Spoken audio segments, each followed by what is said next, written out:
Olá, eu me chamo Aline Mendes e esse é o canal Café Criminal. Aqui nesse canal, dia de segunda e sexta-feira, nós teremos crimes reais nacionais e internacionais tomando aquele cafezinho. E na quarta-feira teremos vídeos mais curtos tomando aquele cafezinho da tarde. Para quem gosta desse tipo de conteúdo, esse é o teu lugar. Então eu peço que você se inscreva, deixe o seu like, ative o sininho para que você receba as notificações e aqui nos comentários já coloca qual é o próximo caso que você quer ouvir e quer que eu traga para você a explicação. Então puxa a vinheta e bora pro caso de hoje. Hoje nós vamos falar sobre o caso Mércia Nakashima. Mércia era uma jovem de 28 anos, com um futuro completamente promissor. Ela era estudiosa, amorosa e uma jovem muito próxima à sua família. Durante o período em que trabalhava, Mércia foi convidada para fazer alguns serviços no escritório onde a sua irmã trabalhava, um escritório de advocacia. Lá ela conheceu Misael Bispo, um advogado que trabalhava com sua irmã. E durante o período em que ela esteve prestando serviço no escritório onde a irmã trabalhava, ela e Misael começaram um relacionamento. Esse relacionamento amoroso ele durou por cerca de 4 anos, e foi então que Mércia decidiu colocar um fim no relacionamento. Mas parece que Misael não levava o fim desse relacionamento como uma coisa tranquila. Misael não aceitou o fim do relacionamento e, infelizmente, isso teve um fim trágico. Quando Mércia terminou o relacionamento com Misael tentava culpar a família de Mércia sobre o suposto fim do relacionamento, dizendo que ela estava terminando com ele por pressão da família. Só que, na verdade, isso não aconteceu. Pelo contrário, a família de Mércia era muito próxima a Misael. Como ele praticamente não tinha o apoio da sua própria família, a família de Mércia o tempo inteiro estava próximo dele, fazia festa de aniversário para ele, e tudo que podiam envolviam o Misael dentro da família. Então esse argumento dele de que o término teria sido por pressão da família, ele não tem fundamento nenhum, de modo que todas as fotos durante confraternizações e aniversários da família, Misael estava lá. Mesmo com o fim do relacionamento, Mércia e Misael continuavam trocando mensagens pelo telefone, de vez em quando se viam, se encontravam. De vez em quando eles tinham aquele reavivamento no relacionamento, então foi um fim que para ele era algo inacabado. 23 de maio de 2010 foi a última vez que a família de Mércia a viu com vida. Ela havia ido na casa da avó para um almoço em família e a partir daí a família não teve mais notícias de Mércia. A família então começou uma grande busca por Mércia quando viu que ela não aparecia em casa, não retornava. E essas buscas duraram 19 dias. Foi então que nesses 19 dias o seu irmão Márcio não parava de procurar por ela, colocava o telefone de contato da família e o da delegacia para que as pessoas que tivessem alguma notícia pudessem entrar em contato. Márcio buscava incessantemente notícias pela irmã, e como obra do acaso, ele soube de uma história que um pescador que estava pescando na represa de Nazaré contou ao seu barbeiro, de que na noite do dia 23, enquanto ele pescava, ele tinha visto de longe, porque ele estava do outro lado da represa, um carro ser arremessado da rampa dentro da represa de Nazaré. Então o barbeiro contou a mesma história a alguns dos seus clientes, e por acaso um dos clientes que ouviu a história era o pai de Mércia.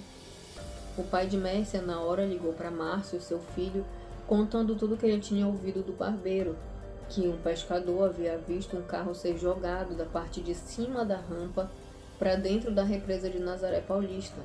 Só que como ele pescava do outro lado da represa, ele não sabia afirmar exatamente qual era o tipo do carro, como era o estado do carro, mas que ele havia visto um carro ser arremessado para dentro da represa no dia 23. Foi então que Márcio entrou em contato com o delegado do caso para que ele pudesse enviar uma equipe de bombeiros para investigar o local. O delegado prontamente enviou uma equipe ao local, que começou a fazer as buscas na região onde supostamente o pescador teria visto o carro. Após quase 24 horas de buscas, quando os mergulhadores estavam prestes a desistir, foi então que Márcio solicitou que o mergulhador pudesse checar mais uma vez um pouco mais adentro. Foi então que nesse último mergulho ele conseguiu sentir com os seus pés uma lataria. E sim, era o carro de Mércia. Após chamar a perícia e os bombeiros para fazer a retirada do carro de dentro do lago dessa represa, foi constatado que era o carro de Mércia. No entanto, Mércia não estava lá. Márcio, seu irmão, ao mesmo tempo que ficou feliz, ficou muito preocupado. Afinal, já eram 19 dias de desaparecimento. Onde estaria Mércia? As buscas foram encerradas naquele dia, mas no dia seguinte, as buscas continuaram por Mércia. O carro da jovem foi encontrado submerso, próximo ao meio da represa. Então, os bombeiros começaram a ir um pouco mais adentro para ver se conseguiam identificar e encontrar o corpo. Foi então que, ao nadar ao outro lado da represa, os bombeiros encontraram o corpo de Mércia. Márcio, seu irmão, acompanhava de perto todo o momento da perícia. E aquele foi um grande momento de desespero para ele, quando ele conseguiu verificar que o corpo que estava ali era o da sua irmã. Infelizmente, o estado em que o corpo se encontrava era em estado avançado de decomposição, já que ela estava 19 dias na água. A forma em que o corpo se encontrava se chama saponificação cadavérica. O corpo não tinha mais olhos, cabelos e estava completamente inchado. Aquele corpo parecia um grande boneco de cera, mas ainda assim, quando seu irmão enxergou a roupa que ele tinha visto Mércia utilizando a última vez na casa da avó, ele não teve dúvidas. Aquele corpo era sim da sua irmã. Márcio confirmou que era sua irmã e então as investigações continuaram. A perícia imediatamente constatou que a morte decorreu de afogamento. Só que não havia somente isso no corpo. No corpo também foram encontradas lesões no seu maxilar, na mão direita e um tiro que atravessou seu braço esquerdo. Por isso foram investigados todos os e-mails e contatos telefônicos de Mércia. E assim foi verificado que Mércia andava tendo problemas com Misael. Mércia andava tendo discussões por e-mail e mensagens de texto com ele, onde insistentemente Misael tentava voltar com Mércia e Mércia não queria reatar o relacionamento. Misael relatava por diversas vezes que estava com ódio de Mércia, porque a Mércia deveria reatar com ele. E naquele momento fica bem claro que eles mantinham um relacionamento, mas não um relacionamento formal. Era aquele relacionamento onde de vez em quando eles se encontravam. Tanto que 2 dias antes do dia do falecimento, eles haviam ido ao cinema juntos. Essa insistência do Misael em voltar com a Mércia e a Mércia rejeitá-lo fez com que os olhos do delegado e da equipe de polícia se abrissem para o lado de Misael. Afinal, a partir daí ele se tornava um grande suspeito, porque ele demonstrava estar com raiva dela em todas essas mensagens. Quando Misael foi a primeira vez depor na delegacia, os celulares dele foram solicitados para a investigação de GPS. Misael entrega 3 telefones, mas no final o delegado consegue descobrir que ele ainda tinha mais um e consegue pegar um 4º telefone dele para que fosse feitas as análises de GPS e de ligações e e-mails. Na análise de GPS, foi verificado que Misael havia ido em um posto de gasolina no dia 23 e daí o seu carro tinha ficado parado lá. Mércia, então, passa para buscar Misael no posto de gasolina para que os dois juntos fossem até a represa. Eles haviam combinado de ter um encontro e foram juntos até a represa. Misael deixou o carro ali no posto de gasolina e Mércia no caminho passou para buscá-lo e foram juntos então até a represa.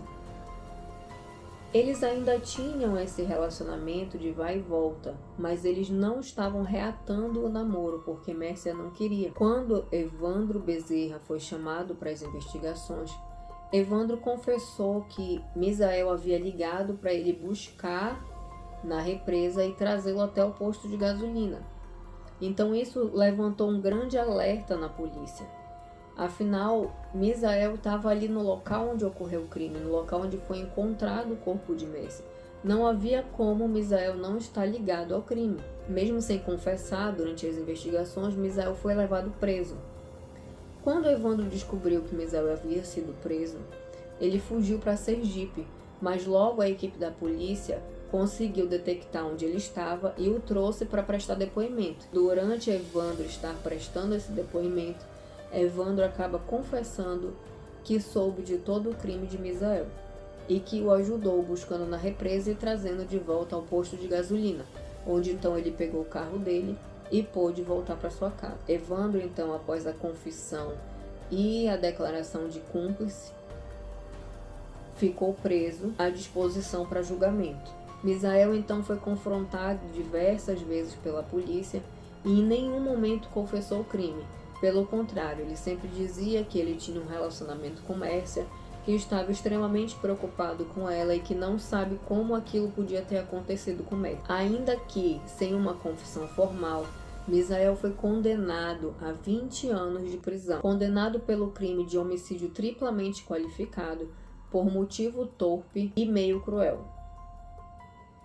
Já Evandro foi condenado a 18 anos e 8 meses de prisão por homicídio duplamente qualificado por motivo torpe e meio cruel. No ano de 2017, após vários recursos, o Tribunal Superior decidiu aumentar a pena de Misael Bispo para 22 anos e 8 meses. Já a pena de Evandro reduziu para 17 anos e 6 meses de prisão. No ano de 2023, Misael Bispo, ex-policial e advogado, foi então liberado pela Justiça para cumprir pena em regime aberto. Misael, então, nunca confessou o crime, mas não restam dúvidas de que ele é o culpado. E esse, então, foi o caso de hoje.